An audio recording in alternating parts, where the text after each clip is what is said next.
Bayes teoremasi asosida kasalliklarni bashorat qilish algoritmlari. Bayes teoremasi bu ehtimollik nazariyasidagi muhim tushuncha hisoblanadi. U voqealar haqida ma'lumotlarga asoslanib, oldindan berilgan ehtimolliklarni qayta baholashga yordam beradi. Bu usul tibbiyotda kasalliklarni aniqlash, prognozlash, davolashning samarali baholash uchun qo'llaniladi. Kasalliklarni bashorat qilish algoritmlarining maqsadi. Kasalliklarni bashorat qilish algoritmlari bu bemorning tibbiy ma'lumotlarini tahlil qilib, ularning kasallikka chalinish ehtimolligini bashorat qilishga mo'ljallangan dasturlar hisoblanadi. Erta tashxis, xatarni baholash, davolash rejimini optimallashtirish orqali kasalliklarni oldindan bashorat qilishimiz mumkin. Erta tashxis orqali kasalliklarni bu bosqichda bemorni davolashning natijasini yaxshilashga imkon beradi. Xatarni baholash bosqichi esa algoritmlar bemorning kasallikka chalinish xavfini aniqlashga yordam beradi. Bu ularning profilaktik chora-tadbirlar ko'rishiga yordam beradi. Algoritmlar bemorlar uchun eng samarali davolash rejasini tanlashga yordam beradi. Bu ularning tiklanishini tezlashtiradi. Bayes teoremasi asosida kasalliklarni bashorat qilish algoritmi bu ehtimollikni hisoblash uchun foydalanilgan matematik formula hisoblanadi. U tibbiyotda ma'lumotlarni tahlil qilib, bemorlarning kasallikka chalinish ehtimolini aniqlashga yordam beradi.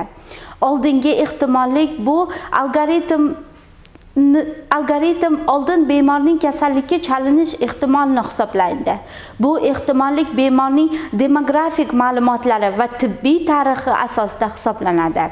Shartli ehtimollik. Algoritm bemorning aniq alomatlarga ega bo'lishiga qarab, ularning kasallikka chalinish ehtimolini hisoblaydi. Bu ehtimollik statistik ma'lumotlarga asoslangan bo'ladi. Orqa ehtimollik algoritm oldingi va shartli ehtimolliklarni birlashtirib, bemorning kasallikka chalinish ehtimolini hisoblaydi. Algoritm uchun kerakli ma'lumotlar va ma'lumotlar bazasi.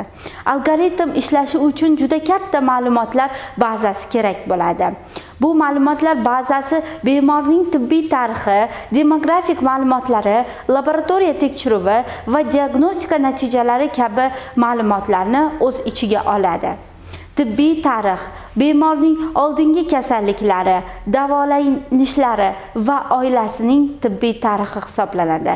Demografik ma'lumotlar esa bemorning yoshi, jinsi, irqi va yashash joyi kabi ma'lumotlarni o'z ichiga oladi. Laboratoriya tekshiruvlari, qon tekshiruvlari, siydik tekshiruvlari va boshqa laboratoriya natijalarini o'z ichiga oladi.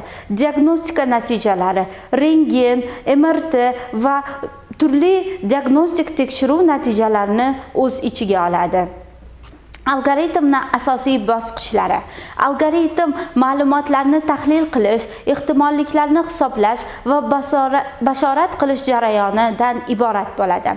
Algoritmlarni to'plash. Bu bemorning tibbiy ma'lumotlari to'planib, tahlil qilinadi. Oldingi ehtimolliklarni hisoblash. Bemorning kasallikka chalinish ehtimolliklarini hisoblaydi.